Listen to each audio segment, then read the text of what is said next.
नमस्कार। Hindi study channel में आप सभी का स्वागत है। हमेशा की तरह आज का सुविचार, बीती ताही विसार दे, आगे की सुध ले। अर्थात हमें बीती हुई बातों को भूलकर भविष्य के बारे में सोचना चाहिए। अपने वर्तमान की तरफ ध्यान देते हुए अपने भविष्य को अच्छा बनाने की कोशिश करनी चाहिए। हमारी आज की वीडियो का विषय है वाक्य विचार।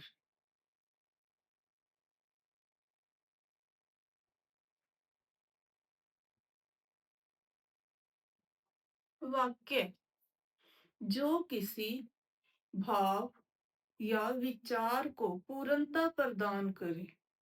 किसी भाव या विचार को पूर्णता प्रदान करने वाले शब्दों का व्यवस्थित समूह वाक्य कहलाता है। या फिर हम कहें कि शब्दों का व्यवस्थित और सार्थक मेल वाक्य कहलाता है। हम ये भी जानते हैं कि वाक्य में प्रयुक्त शब्द शब्द न रहकर पद बन जाते हैं, तो हम इसकी परिभाषा देते हुए यह भी कह सकते हैं कि पदों का व्यवस्थित और सार्थक मेल वाक्य कहलाता है। दो या दो से अधिक पदों का पद वाक्य में प्रयुक्त शब्द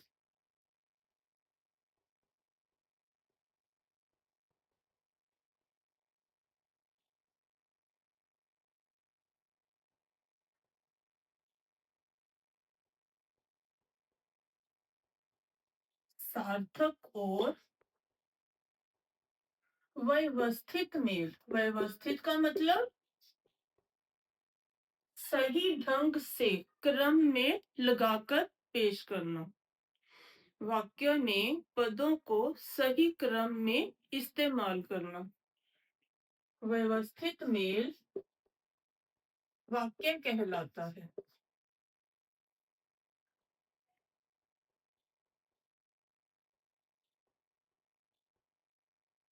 वैसे तो वाक्य में प्रयुक्त प्रत्येक पद अपने आप में एक अहम भूमिका निभाता है। कोई न कोई व्याकरणिक इकाई का रूप प्रदान करता है। फिर भी वाक्य के मुख्य दो अंग हैं, उद्देश्य और विधेय।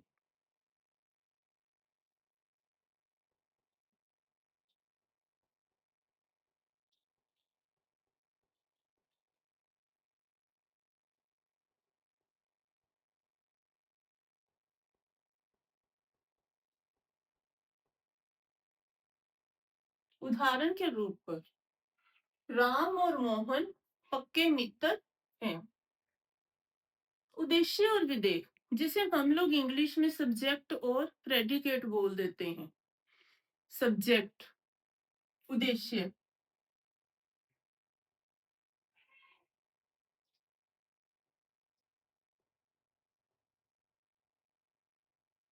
पक्के मित्र हैं।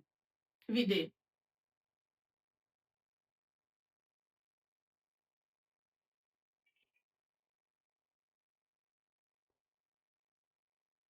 संक्षिप्त भाषा में अगर आपको समझाऊं तो उद्देश्य में संज्ञा, सर्वनाम, कर्ता आदि, और विधेय में क्रिया, काल, योजक, ये सब।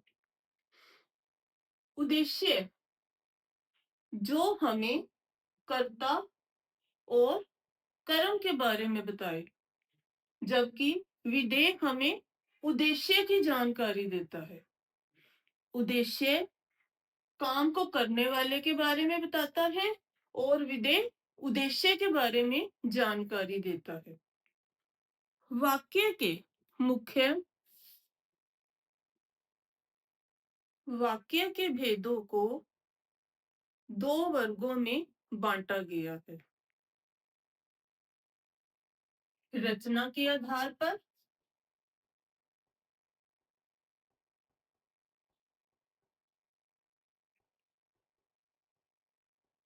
रचना के आधार पर वाक्य के तीन भेद हैं। सरल वाक्य, जिसे हम लोग साधारण वाक्य भी बोलते हैं। मिश्र वाक्य,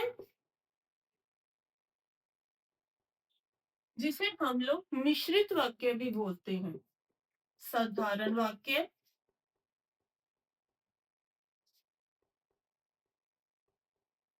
मिश्रित वाक्य।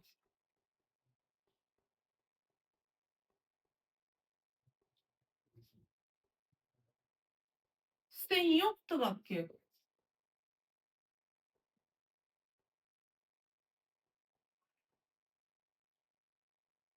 रचना के आधार पर वाक्य रूपांतरण, ये हमारा 10वीं कक्षा के व्याकरण पाठ्यक्रम में शामिल किया गया है।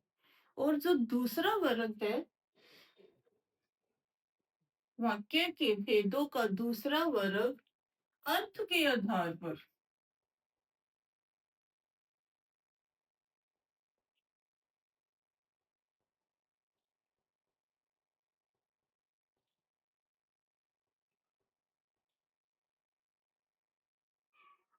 अर्थ के आधार पर वाक्य के भेद, ये हमारी 9वीं कक्षा की व्याकरण पाठ्यक्रम में शामिल है।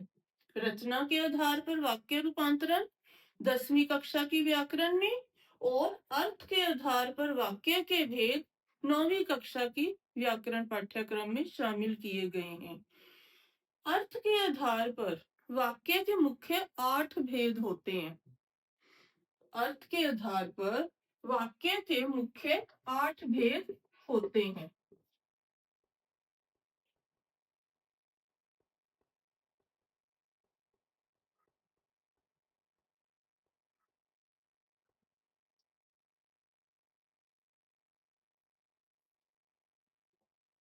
विधानवाचक,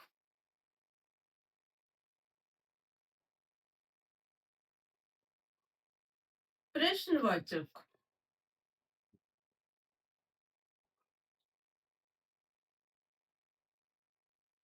संदेहवाचक,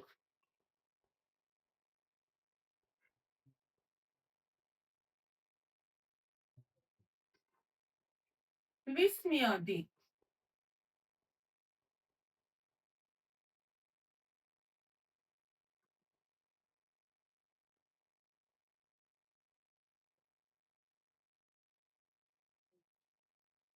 आज्ञावाचक,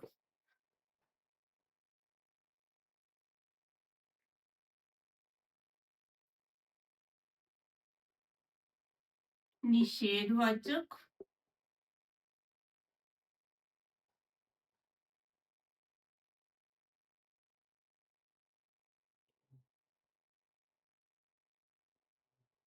शर्तवाचक, अंत में आता है इच्छावाचक।